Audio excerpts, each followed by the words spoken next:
Hello friend, Jagdamb Jagdamb. तुम्ही माझी फिरायला गेलेले ब्लॉग पाहिलेच असतील. आम्ही फार लांब नाही, पण पुण्यातल्या पुण्यातच इथेच आपला लोणावळा जो आहे ना, त्याच्या रोडनी फिरायला गेलो. तर पावसाळ्यामध्ये ना हा रोड अतिशय नयनरम्य आणि पाहण्यासारखा असतो. आता हा आहे आपला मुंबई पुणे एक्सप्रेस वे आहे.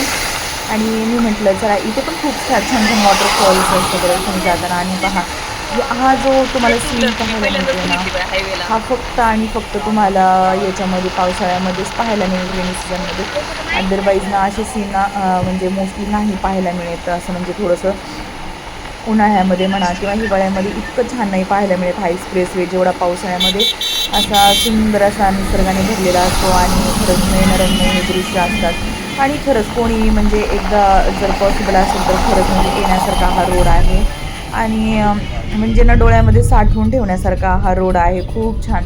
आम्ही ना प्रत्येक वर्षी ह्या रोडनी प्रवास करतो, म्हणजे करतोच. अगदी ना मुंबईला किंवा आपलं मुंबईला म्हणजे आपलं जाण्याचं काहीच कारणच नसतं. आता त्याच्यामुळे बघा ना आपण ह्या लाईन मध्ये बसलो नाही असं का म्हणजे आपण ट्रॅफिकच्या सारखं डेली वगैरे जातच नाही. ते तर परंतु ना ठरलेलं असते पावसाळ्यामध्ये त्याच्यामध्ये ना काही लोणावळ्यापर्यंत का होईना नवराई परंतु माझ्या जायलाच पाहिजे असा हा रोड आहे.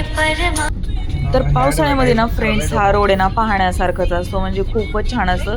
आणि हा पहा, हा आहे टोल नाका. आणि इथं आमचं साधं सोपं असं डिस्कशन चालू होतं की ज्या रोमध्ये गर्दी नसते ना, आपण त्या रोमध्ये जातो, परंतु आपला टोल भरायला वेळ हा मात्र म्हणजे तेवढाच म्हणजे पाण्याची आपल्याला बाटली दे उशीर ग. लागतो, हा म्हणजे ठरलेला आहे. तिला दिसत असं पाणी. काहीसं जोक केलं ना. मजाक मस्ती वगैरे एक पाणी करत आम्ही असा आहे. प्रवास करत होतो. आणि आम्ही ना खूप फिरलो, खूप माझा मजा केली, कॅमेराच बंद मस्ती होता. केली, पावसामध्ये भिजलो वगैरे छान. खूप एन्जॉय केला. आणि त्याचे व्हिडिओ तुम्हाला लास्ट व्हिडिओमध्ये पाहायलाच मिळाले असेल. आणि हो, आम्ही भाज्या वगैरे पण खरेदी केल्या. तिकडे ना खूप छान भाजीपाला वगैरे मिळतो. तर छान भाज्या वगैरे खरेदी करून मग आम्ही असं परतीच्या प्रवासाला लागलेलो. आणि हो, मी ब्लॉगिंग करत आहे सध्या. मी ना थोडंसं म्हणजे ना मला कशाचा पण छंद लागतो मधूनच. तर मला व्हिडिओचा छंद तर आधीपासूनच आहे, म्हणजे फोटोग्राफीचा मला छंद आहे. तो जोपासत मी इंस्टाग्रामला, यूट्यूबला आपले व्हिडिओ टाकत असते. आणि मग अशा प्रकारे मी याचा असे छान छान आपले ब्लॉग टाकलेला आहे. तर रिसेंटली मला असा छंद लागलेला आहे की डेली ब्लॉगिंगचा, म्हणून. आणि मधूनच सुटूनही जातो अगदी. परंतु ठीक आहे, तुम्ही लोक जर माझे व्हिडिओ छान असे पाहिले, कमेंट्स केले, लाईक केले, तर मला अजून थोडं मोटिवेट होईल. आणि व्हिडिओ काढायला मी आणखीन छान छान असे व्हिडिओ काढेल. आता माझं ना ट्रॅव्हलिंग हे सारखंच मी ट्रॅव्हलिंग करत असते असं काही नाही आहे.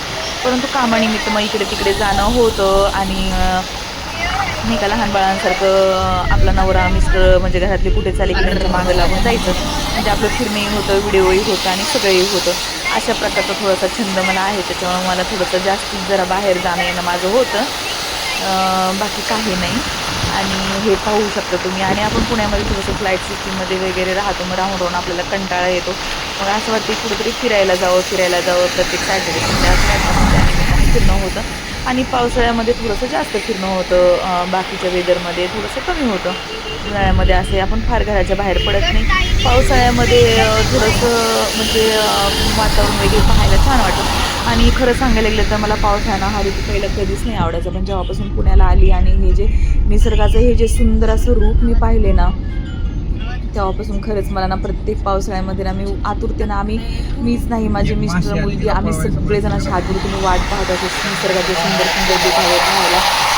जो माणूस कृत्रिम देखावे करतो ना, त्याच्यापेक्षा कितीतरी पटीने ना असे सुंदर असे निसर्गाचे नॅचरल जे देखावे असतात, म्हणजे खूप वॉटरफॉल असतात, हिरवं असं म्हणजे जेव्हा हिरवा शालू निसर्गाने जणू काही पांघरलेला आहे, असं जे निसर्गाचं रूप आहे ते पाहायला खूप मजा येते. आणि आत्ताच नाही, आम्ही ना आता नंतरही जर विकेंडला जर वेळ मिळाला किंवा सवड झाली तर नक्की आम्ही जाऊ. आणि याच्यापेक्षा छान छान तुम्हाला याच्यापेक्षा छान असे नसणारच, हे बेस्ट आहे माझ्यासाठी तरी. पण तुम्हाला मी दाखवण्याचा नक्की प्रयत्न करेल. पाहू शकता किती सुंदर असे वॉटरफॉल आहेत.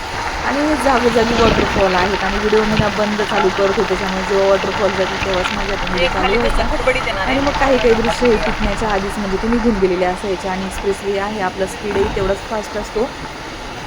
मग मला जेवढं कव्हर झालं तेवढं मी करण्याचा प्रयत्न केलेला आहे. काही माणसं खूप अतिशय जास्त छंद असतो बरं का, ते अगदी गाड्या थांबवून वगैरे भिजण्याचं हे करत. आता माझ्या मिस्टरांना फार वॉटरफॉलच्या खाली भिजण्याचा वगैरे त्यांना असं छंद वगैरे नाही आहे, पण त्यांनाही असं पाहायला आवडतं छान असं डोळ्यांना असा निसर्ग वगैरे. आणि याच दिवसामध्ये हा निसर्ग इतका सुंदर दिसतो.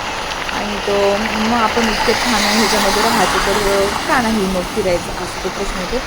आणि हे फूड मॉल आहे, पाहू शकतो तुम्ही डावीकडचं जे उडसे टोल नाका आपण सोडल्यानंतर जो फूड मॉल येतो ना तो आहे हा मुंबई एक्सप्रेसवेचा, जो पुण्याकडे जाताना लागतो आणि मुंबईकडे जाताना अर्थातच फूड मॉल लागतो.